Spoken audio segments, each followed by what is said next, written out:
ბრიუსელში იმყოფება ოპოზიციის ნაწილი, მათ შორის თინა ბოხუჩავა, რისთვის არიან ეს წასულები და მართლაც უნდა ამბობენ, რომ ოპოზიცია ცდილობს ამ გზით დააზიანოს ევროკავშირის და საქართველოს შორის ურთიერთობებს. დასაკითხები ხდება გა. იმ ეგრეთ წოდებული გუნდის მიერ, რომელმაც შეაჩერა ოფიციალურად საქართველოს ევროპული ინტეგრაციის პროცესი და ისტორიულ მინიმუმზე დაიყვანა ჩვენი ურთიერთობები დასავლურ სახელმწიფოებთან და ყველა დასავლურ პარტნიორთან, ძალიან ირონიული გახლავთ სხვაზე გადაბრალება იმის, რომ თვითონ და ვინმე აფუჭებს ურთიერთობას საქართველოს და თუნდაც ევროკავშირის შორის. თუ ვინმე ამას აფუჭებს დასავლურთან ურთიერთობაში, ეს არის რუსული ოცნება, რომელიც იქცა კონფლიქტის წყაროდ საქართველოს და ევროპას შორის და რომლის გამოც საქართველოში ევროპული ინტეგრაციის პროცესი შეჩერდა და ყველაფერი დასავლურ ამ ქვეყანაში შეიქმნა საფრთხე. და რასთან რაზე სასაუბროდ არიან წასული? ზოგადად არსებობს ძალიან ბევრი პოლიტიკური საკითხი, რომელიც განიხილება ჩვენი ასე ვთქვათ, წარმომადგენლების ვიზიტების დროს, ეხლა ჩვენი ლიდერი თინა ბოხუჩავა არის წასული, მათ შორის თუნდაც ის საკითხი, რომელიც საზოგადოების ყურადღება მიიპყროს, მე მინდა შეგახსენოთ, რომ ეუთოს მათ შორის განცხადებას გავრცელდა, სადაც ისინი მოითხოვენ აი იმ ფაქტის გამოძიებას, რომელიც მოხდა თინა ბოხუჩავას ოჯახის დატირებასთან დაკავშირებით და ზოგადად ადამიანის უფლებების ძალიან ბევრი დარღვევა, ძალიან ბევრი რეპრესიული კანონი ფიქსირდება საქართველოში, გარდა ამისა გვაქვს საქმე დასავლური კურსის არათუ შესვლასთან, არამედ პირდაპირ ავტორიტარულ ბანაკში გაწევრიანების კონკრეტულ სამოქმედო გეგმასთან, რომელსაც ივანიშვილი ახორციელებს, ამიტომ ძალიან ბევრია სასაუბრო ჩვენ პარტნიორებთან, თუ რა ნაბიჯები შეუძლიათ გადადგან მათ ივანიშვილის ბანდის წინააღმდეგ და ქართული ხალხის ხარდასაჭერად.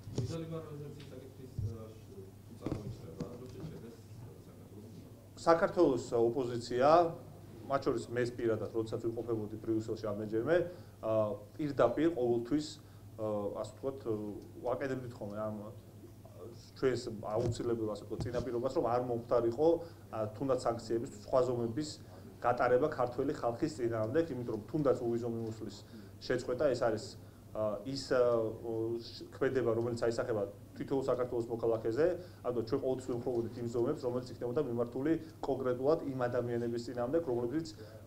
ძირს უთხრიან ჩვენი ქვეყნის დასავლურ ინტეგრაციას. ამიტომ რა თქმა უნდა, ამ საკითხთან დაკავშირებით ჩვენ მუდმივად ეხლაც თუ ნებისმიერ მომენტში ყოველთვის ვიქნებით ქართული ხალხის მხარეს, თუმცა სამწუხაროდ ივანიშვილი და მისი ბანდა ატარებენ ისეთ პოლიტიკას, რომელიც საფრთხეს უქმნის ყველა მონაპოვარს ჩვენი ქვეყნის ბოლო ათწლეულების მანძილზე, მათ შორის დასავლურთან ურთიერთობაში იქნება ეს უვიზო მიმოსვლა, იქნება ეს სავაჭრო ურთიერთობა, მაგრამ ჩვენ ყველაფერს ვიზამთ, რომ ეს ასე ვთქვათ სერიოზული და მართლა ფაქტობრივად დამანგრეველი ფაქტი არ მოხდეს. და თუ მათი გადაწყვეტილება იქნება, რომ განიხილონ გზების პერიოდიზაციის შეჩერება, დააზარალებს თუ არა საქართველოს ხალხს? იქ გასუხეთ, რომ ქართველი ხალხს რო აზიანებს, ამიტომაც ჩვენ ყველა ეტაპზე, ყველა ასე ვთქვათ რანგში ყოველთვის ამ მოთხოვნას ვაყენებდით, რომ არ მოხდარიყო ამ გადაწყვეტილების მიღება, იმიტომ რომ ეს შეეხებოდა ქართულ ხალხს. რაც შეეხება მიზეზს, რატომაც ხდება ეს ყველაფერი, არის კონკრეტული კანონები, რომელიც მიიღო ივანიშვილმა, კონკრეტული ადამიანები, რომელიც დაასახიჩრა ივანიშვილმა, კონკრეტული ადამიანები, რომლებიც დაატყვევა ივანიშვილმა და კონკრეტული ნაბიჯები და განცხადებები, რომელიც გაკეთდა ივანიშვილის და მისი ბანდის მიერ. აქტუალური საკითხი ასევე საქართველოს არჩევნები, ეს საკითხი სულად გება შეხვედრაზე. თვითმმართველობის არჩევნებთან დაკავშირებით, რა თქმა უნდა, მუდმივად არის კონსულტაციები, თუმცა ჩვენ აქ კაფე პოზიცია გვაქვს, რომ არ არსებობს წინაპირობა, რამაც შეიძლება არ არსებობს ფაქტი, რამაც შეიძლება ეხანდელი მდგომარეობა და ჩვენი პოზიცია შეცვალოს, თუ არ მოხდა სისტემური დემონტაჟი, თუ არ მოხდა იმ მოთხოვნების შესრულება, რომელიც ამ პროტესტის დაწყების დღიდან გვაქვს ჩვენ ყველას, იმიტომ რომ სხვა შემთხვევაში, როდესაც პოლიტიკური პატიმრების რაოდენობა იზრდება, როდესაც რეპრესიული კანონების რაოდენობა იზრდება, როდესაც თავისუფალ მედიას, არასამთავრობო ორგანიზაციებს და პოლიტიკურ ოპოზიციურ პარტიებს უფრო მეტი საფრთხე ემუქრება და ფაქტობრივად განადგურების და გაუქმების პირას არიან ეს კრიტიკული ორგანიზაციები, ამ დროს რა თქმა უნდა, ნებისმიერ ეგრეთ წოდებულ საარჩევნო პროცესში მონაწილეობა ნიშნავს ივანიშვილის პროცესში შესვლას, რუსულ სენატში მონაწილეობის მიღებას და სისტემურ ოპოზიციად გადაქცევას. ეს გასაგებია, უბრალოდ იქ თუ იქნება ამ თემის განხილვა, ამ საკითხის ევროპელ პარტნიორებთან ურთიერთობაში ყველა საჭიროებათა და მნიშვნელოვან თემაზე მიმდინარეობს ხოლმე განხილვა. მათ შორის რა თქმა უნდა, გამონაკლისი შეუძლებელია იყოს ეს თემა. და მარტო გუნდში ამბობენ, რომ კონკრეტული დირექტივების მისაღებად იმყოფებიან ოპოზიციის წარმომადგენლები, დესტაბილიზაციის და გასაგებია, რომ კრიმინალურ ბანდაში სხვა ნარატივი არ აქვთ, იმიტომ რომ მათ არ აქვთ ესეთი ინტენსიური ვიზიტები და ურთიერთობა ჩვენს დასავლურ პარტნიორებთან, იმიტომ რომ ჩახერგეს ევროპისკენ მიმავალი გზები, ამიტომაც იგივე ასე ვთქვათ, როცა ხედავენ, რომ ჩვენ დასავლურ ოპოზიციას გვაქვს ჩვენიერი ურთიერთობები და ძალიან კარგი ურთიერთობები ჩვენ ევროპელ პარტნიორებთან, ამის გამო ისინი ცდილობენ ხოლმე დისკრედიტაციას როგორც ჩვენი, ისე ჩვენი ევროპელი პარტნიორების, თუმცა კარგად ხედავთ, რომ ჩვენ გვაქვს უბრალოდ ჩვენს სტრატეგიულ მეგობრებთან, ჩვენს ბუნებრივ მოკავშირეებთან, თავისუფალი სამყაროს წარმომადგენლებთან მუდმივი სამუშაო ურთიერთობა. აი კონკრეტულად ვისთან იქნება? ამ საკითხებთან დაკავშირებით გახდება ცნობილი შეხვედრები შემდგომ, ეს არ იქნება კულუარული შეხვედრები, საჯარო შეხვედრები იქნება და გაიგებს შესაბამის დროს.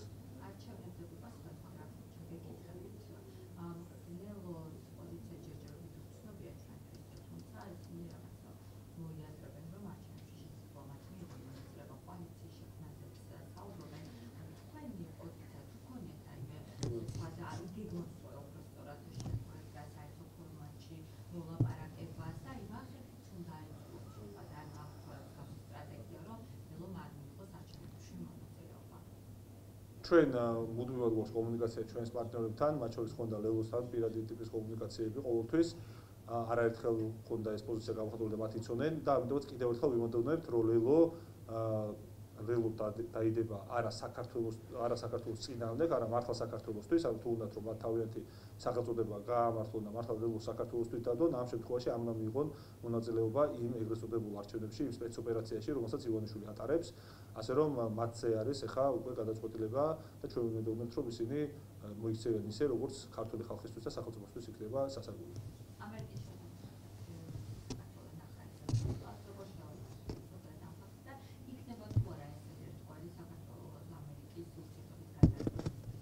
ურთიერთობის გადატვირთვა მოხდება სისტემური დემონტაჟის შემდგომ, ამ რეჟიმის ჩამოშლის შემდგომ, იმიტომ რომ ფაქტია, რომ ივანიშვილი და მისი ბანდა არის კრემლის ინსტრუმენტი დასავლეთის წინააღმდეგ ბრძოლაში, მათ შორის ის ნარატივები, რომელსაც ავრცელებენ ივანიშვილის ბანდის წევრები, არის სრულ თანხმედრაში კრემლის ნარატივებთან, ასე რომ იმ ჰიბრიდული რუსული ძალის მიერ, რომელსაც აქვს დამახინჯებული და განადგურებული ქართულ-ამერიკული და ქართულ-ევროპული ურთიერთობები, ვერანაირ გადატვირთვას ვერ მოველოდებით. თუნდაც ნებისმიერი რაღაც საკადრო გადაადგილების შედეგად. აი პრემიერ-მინისტრის განცხადება, რომ მოსკოვის ქართული მხარე, რომ ახალი პროცესიდან დაიწყოს ეს ურთიერთობები, ახალი სტრატეგიული პარტნიორობა, ახალი გზამკვლევი შეიქმნასო, რომლის მიხედვითაც ეს ურთიერთობები აღწევდა. თქვენ როგორ ფიქრობთ, რამდენად გაამართლებს ეს? როცა ვსაუბრობ ჩვენს ქართულ-ამერიკულ ურთიერთობებზე და სტრატეგიული პარტნიორობის შეჩერებაზე, ეს გამოიწვია ივანიშვილის მიერ დიქტატურის დამყარებამ ქვეყანაში და ანტიდასავლურ პირდაპირ რუსულ ჰიბრიდულ ინსტრუმენტად და ძალად ქცევამ. თუ ეხა სისტემა საერთოდ ჩამოიშლება და ამ შემთხვევაში არანაირი რუსული ჰიბრიდული ინსტრუმენტი აღარ იქნება საქართველოს დე-ფაქტო ხელისუფლება და მათ შორის დიქტატურისთვის აუცილებელი კანონმდებლობა იქნება გაწეული და საქართველოში ჩატარდება თავისუფალი არჩევნები, ამ შემთხვევაში ისედაც მოხდება ეს სისტემური დემონტაჟი და მოხდება ურთიერთობების გადატვირთვა, ეს ყველა კარგად ვიცით და თვითონ ივანიშვილს და მის გუნდს აღარ შეერჩა პოტენციალი, რომ რაიმე ტიპის სასარგებლო გააკეთოს ქვეყნისთვის დასავლურ ქვეყნებთან, მათ შორის ჩვენ თავარ სტრატეგიულ პარტნიორთან ამერიკასთან ურთიერთობაში. ტრამპის მილოცვა მანამდე იყო ეკონომიკის მინისტრის ქართულ დელეგაციასთან ვიზიტი ამერიკის შეერთებულ შტატებში. ელჩის შეცვლასაც ხელისუფლებაში უყურებენ ელჩის წასვლასაც, რომ ახალი ელჩი დაინიშნოს ამერიკა, რომელსაც სხვა გზავნილები ექნება. აი თქვენ შესწენი რა სიმართლეებია ეს ვიზიტები? ეს არის იმის მანიშნებელი, რომ ჯერ ესეთ რა თქმა უნდა ამერიკას აქვს შენარჩუნებული სავაჭრო, კულტურული და ეკონომიკური და სხვა ტიპის ურთიერთობების გამო და მათ შორის იმის გამო, რომ ძალიან მნიშვნელოვანი არის ჩვენი ქვეყანა ამერიკისთვის და ძალიან მნიშვნელოვანი რეგიონი არის და ჩვენ ვართ ზოგადად უკვე ისტორიული მეგობარი, ასე ვთქვათ, და პარტნიორი ამერიკის, ძალიან მნიშვნელოვანია ეს ქვეყანა, ამიტომაც ფორმალურ დონეზე არ წვიტავენ ურთიერთობას და სურთ, რომ ამ ჩვენს ქვეყანაში გამოჩნდეს დემოკრატიისთვის პერსპექტივა და გამოჩნდეს შანსი ჩვენი ქვეყნის დემოკრატიისთვის და დასავლური განვითარებისთვის, ასე რომ რა თქმა უნდა, ამ შემთხვევაში საქმე გვაქვს ამერიკის მხრიდან კონკრეტულ სურვილთან, რომ საქართველოს არ დაიკარგოს თავისუფალი სამყაროსთვის, ხოლო ივანიშვილის ბანდის მხრიდან საქმე გვაქვს კონკრეტულ, ასე ვთქვათ, მიზანთან, რომ რაიმენაირად დაალაგონ ურთიერთობა, თუმცა თუ ისინი დარჩებიან კიდევ ერთხელ რუსული ჰიბრიდული ომის ძალად და დარჩებიან რუსეთის მარიონეტებად, ეს ვერაფრით ვერ შეიცვლება, ხოლო ივანიშვილს და მის ბანდას არ შეუულიათ, რომ სხვანაირები იყვნენ, იმიტომ რომ ასეთები არიან რუსეთის ჰიბრიდული ინსტრუმენტი.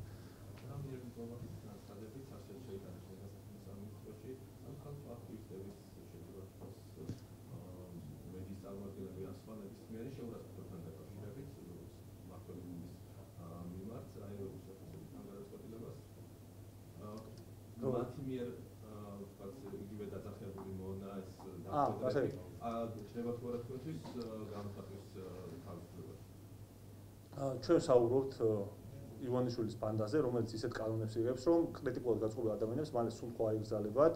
იმიტომ რომ პირდაპირ შეიძლება ითქვას, რომ ადამიანები ფიზიკურად უსურდებიან ოპოზიციურად განწყობილ ადამიანებს, ოპოზიციონერებს, ქუჩაში არბევენ, ასახიჩრებენ, სატელევიზიო გადაცემები არსებობს სამთავრობო არხებზე, სადაც პირდაპირ აგინებენ ადამიანებს, თუმცა მათთვის ყველაფერი შეიძლება, მაგრამ არ შეიძლება არაფერი, მართლა სუნთქვის უფლება აღარ არის ჯერჯერობით დარჩენილი, ისიც შეიძლება აღარ იყოს, მალე კრიტიკულად განწყობილი ადამიანები. და თვითონ რასაც ამბობენ და აკრიტიკებენ სამხალხო აქტივისტების მიმართ, თვითონთვის გამოხატვის თავისუფლება ხდება თუ ძალიან მარტო რაღაცას ვიძახი. ივანიშვილის ბანდა არის ბანდა, რომელიც მათ შორის მეც ჩემს საცხოვრებელ სახლთან დამხვდა, სერიოზულად მოვშეთეთ, როცა მყოფებოდი, ფიზიკურად გაუშვებდა ყველა კრიტიკულად განწყობილ ადამიანს. არსებობს გადაცემები, სადაც უბრალოდ პირდაპირ აგინებენ სამთავრობო არხებზე კრიტიკულად განწყობილ ადამიანებს. ამიტომ ამ კითხვაზე, ამ ფორმით პასუხი უბრალოდ არის ამორალური, მე რომ ესე გიპასუხოთ, იმიტომ რომ ამას რომ საუბრობდეს ვინმე სხვა კიდევ ხოლმე რაღაც შეიძლება შეხვიდე დისკუსიაში, მაგრამ აი ამ ძალის მხრიდან საუბარი იმაზე რომ ვიღაცა რაღაცას იგინება თუ აშავებს არის უბრალოდ ამორალური და არაადეკვატური. ადმინისტრაციულ შეიძლება დაისაჯონ ეს ადამიანები აი ამ მაგალითად. კიდევ ერთხელ ვიმეორებ, სუნთქვის უფლების გარდა ნებისმიერი სხვა უფლება უკვე არის ხელყოფილი და არაფრის უფლება კრიტიკულად განწყობილ ადამიანებს აღარ აქვს. არც პოსტების წერის, არც პარტიების დაარსების და არც ქუჩაში დგომის.